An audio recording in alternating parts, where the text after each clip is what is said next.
We certainly know the coronavirus came up briefly last night in the debate in South Carolina for the Democratic candidates. It was Mike Bloomberg who raised it at one point in the debate. All of the final contenders on stage together before the Super Tuesday primaries for this debate. And here's one of the scenes from that. My name mentioned a little bit tonight. It doesn't show enough about how we're going to pay for it. Vladimir Putin thinks that Donald Trump should be president of the United States, and that's why Russia is helping you get elected, so you'll lose to him. That gives you a sense that it was all about Bernie Sanders last night, the strong front runner after his strong showing in the 3 previous votes. Leading in the popular vote in all of them, Iowa, Nevada, and New Hampshire. That led to a fiery, chaotic debate, which was difficult at times for the moderators to control. Let's welcome our senior Washington editor, Lindsay Duncombe, who was watching it all. They tried to blunt the Sanders surge, Lindsay. What do you think? Well, they certainly tried, and they tried on a number of fronts, Heather. They went after Bernie Sanders' record as a senator, and before that, they went over his specific policies and how he intends to pay for things such as government-funded university tuition and Medicare for all. And they also really went after the issue of electability. This expresses that concern, worry even, among many Democrats that Bernie Sanders' democratic socialist policies are too far to the left to beat Donald Trump in the general election. And interestingly, some of that criticism came from someone who has really refrained from being critical of Bernie Sanders because they share many of the same principles and ideals. That's Senator Elizabeth Warren. Here's what she sounded like.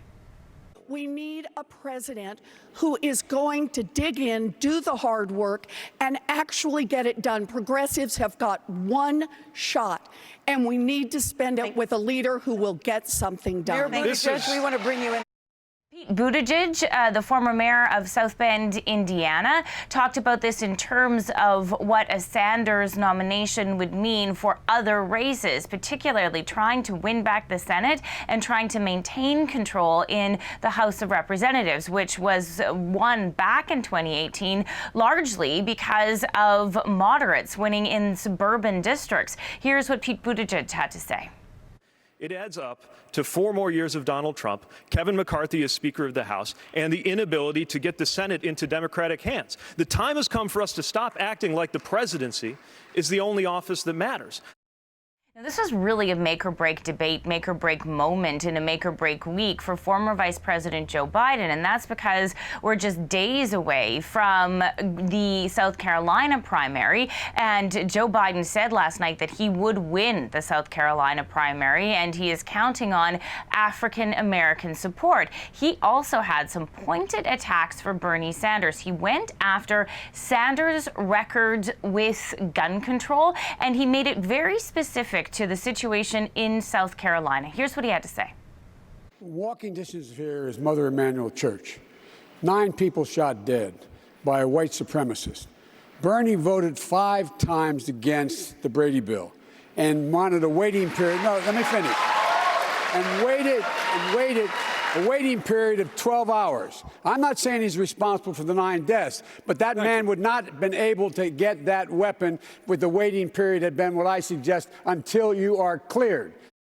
Joe Biden there, and many analysts think he had a good night last night. He needed one in order to have a good result on Saturday in the South Carolina primaries, counting on that so much. Back to Bernie Sanders, though, for a second, Lindsay. I mean, we've heard him say that the only way to beat Donald Trump is to put together this all-generation, this incredible coalition, and supporting this movement, this to get him out, this transformation of the United States. This has been his message all along. Did we hear it again from him last night as he responded to those attacks? Absolutely. I mean, the thing about Bernie Sanders in debates and the thing about Bernie Sanders on policy, on tone, is he is nothing if not consistent. And he does say that he can bring in new voters into his coalition. We haven't necessarily seen a whole lot of evidence of that, although certainly he has picked up the Latino vote. We saw that in Nevada. Here is Bernie Sanders speaking about building that coalition again.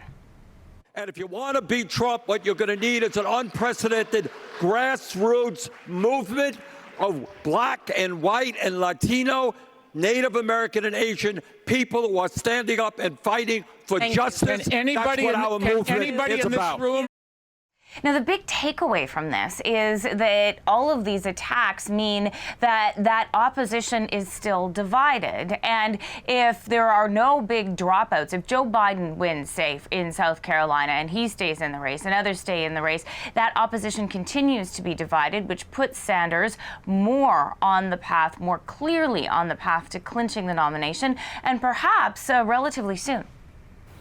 Even next Tuesday soon, Lindsay, perhaps? Well, it'll be clearer next Tuesday, Heather.